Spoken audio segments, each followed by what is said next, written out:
जय श्री राम मित्रों। आशा करती हूँ आप सब ठीक होंगे। तो आप देख रहे हैं आपके राशि फल। तो मित्रों, घर में भूत प्रेत बुला रहे हैं आप ये सारी गलतियाँ करके। तो जाने क्या है वो गलतियाँ, कहाँ से आ रहे हैं, कैसे बुला रहे हैं आप अपने ही घर में भूत प्रेत। तो दोस्तों, नेगेटिव एनर्जी, नकारात्मक ऊर्जा या बुरी शक्तियाँ कभी भी घर को घेर सकती हैं। आप किसी भी पर संदेह भी नहीं कर सकते कि अचानक से आपके घर पर बुरी शक्तियाँ का वास कैसे हुआ। क्या होती हैं बुरी नज़र या बुरी शक्तियाँ। बिना बात के घर में बेचैनी रहती है, घर में आते ही मूड खराब हो जाता है, घर की चीज़ें जल्दी जल्दी खराब होती हैं, पूजा पाठ में मन नहीं लगता है, आपस में तनाव बना रहता है। तो आपके घर में नकारात्मक ऊर्जा है। जरूरी नहीं है कि तनाव या कलह के कारण ही घर में नकारात्मक शक्ति हो। कभी कभी घर में आत्माओं के साये के कारण भी बुरी शक्तियां का वास हो जाता है। आइए जानते हैं कि आखिर बुरी शक्तियां कहां से और कैसे घर में वास करती हैं। किन गलतियों के कारण आप बुला लेते हैं अपने ही घर में भूत प्रेत। आज के समय में हर कोई अपने जीवन में खुशहाली चाहता है और इसके लिए वह दिन रात हर तरह की कोशिश करता है, लेकिन हर किसी के जीवन में अच्छी और बुरी दोनों परिस्थितियां आती रहती हैं। ऐसे में इंसान को घबराना नहीं बल्कि हिम्मत से काम लेना चाहिए। जब व्यक्ति की लाइफ में सब सही चल रहा हो तो कई बार इंसान के हाथों ऐसे काम हो जाते हैं जिसकी वजह से वह मुसीबत में घिर जाता है। उन्हीं गलती की वजह से व्यक्ति को गरीबी और भूत प्रेतों का सामना करना पड़ता है। कई लोगों का मानना है कि उनसे कभी कोई गलती हुई ही नहीं, जबकि ऐसा नहीं होता। हर एक इंसान से गलती होती है। इंसान से अपनी लाइफ में कभी न कभी अनजाने में ही सही ऐसी गलतियां हो जाती हैं जो कि शायद उसे पता चलता ही ना हो। नारद पुराण के अनुसार आज हम आपको उन्हीं गलतियों के बारे में बताने जा रहे हैं जो कि व्यक्ति के शोक और गरीबी का कारण बनती हैं। नारद पुराण में एक बहुत ही आम गलती बताई गई है जिसको ज़्यादातर सभी लोग अपने जीवन में अवश्य करते हैं। इसमें इस बात का जिक्र किया गया है कि व्यक्ति को अपने बाल को कभी भी मुंह से नहीं दबाना चाहिए, क्योंकि इससे व्यक्ति को अशुभ फल की प्राप्ति होती है। इसकी वजह से व्यक्ति कई बीमारियों की चपेट में आ सकता है। इतना ही नहीं बल्कि उसके सुख में भी कमी होती है। तो दोस्तों, आज हम कुछ आपकी गलतियों को बताते हैं जो आप करके अपने घर में बुलाते हैं नेगेटिव एनर्जी, यानी नकारात्मक ऊर्जाएं जो घर के लिए बिल्कुल अच्छे नहीं होते।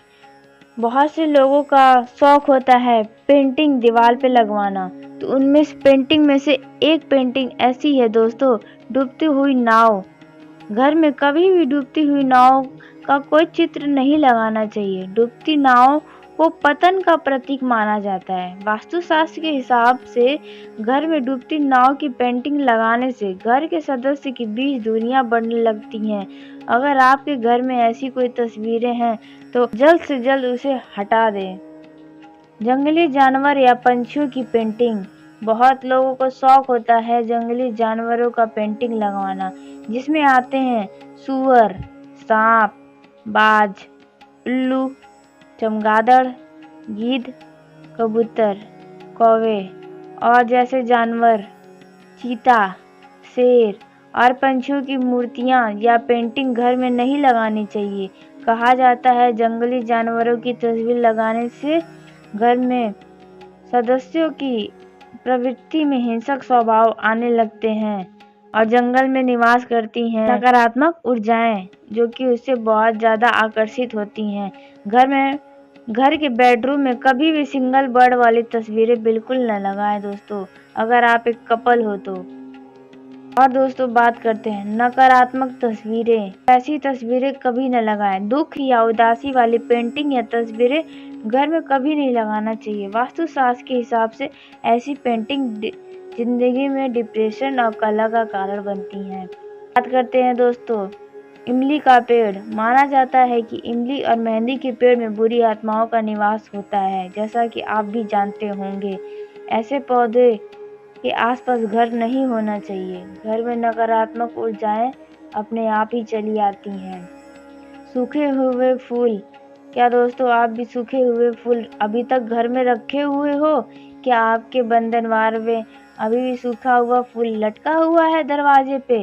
कहा जाता है कि घर में सूखा हुआ पौधा या फूल नहीं रखना चाहिए। अगर आपके गमले के भी पौधे सूख गए हैं तो उसे निकाल कर अभी हटा दें, वरना आपको खामियाजा भुगतना पड़ेगा। वास्तुशास्त्र के हिसाब से सूखे फूल घर में नकारात्मक ऊर्जाएं लाते हैं। अगर आपने टूटी हुई मूर्तियां, फर्नीचर या शीशा अभी तक अपने घर में रखा हुआ है तो जल्द से जल्द उसे हटाएं। टूटे हुए गिलास, फर्नीचर, टूटा शीशा या भगवान की फटी टूटी मूर्ति या कोई तस्वीर हो तो उसे तुरंत हटा दें। ये सारी चीजें घर में दरिद्रता तो लाती हैं, साथ में नेगेटिव एनर्जी भी लाती है, नकारात्मक ऊर्जाएं भी लाती हैं। अगर दोस्तों अपने घर में शांति, सुख, समृद्धि चाहते हैं तो ये आप जरूर सुने। नटराज का मूर्ति आप लोगों ने हर जगह, बहुत से जगह पर देखा होगा, लेकिन दोस्तों बता दें नटराज नृत्य का स्वरूप है ही, हालांकि इसके साथ ही यह विनाश का प्रतीक भी होता है। इसे तांडव नृत्य भी कहा जाता है, इसलिए नटराज का शोपीस या तस्वीर घर में नहीं रखना चाहिए, वरना हो सकता है आपके भी घर में तांडव।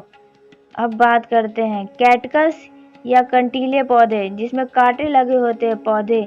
ऐसे पौधे घर में नहीं रखना चाहिए। घर में कैक्टस का पौधा नहीं लगाना चाहिए, इससे व्यापार और धन वृद्धि में बाधा आती है, आपके बनते काम भी बिगड़ सकते हैं।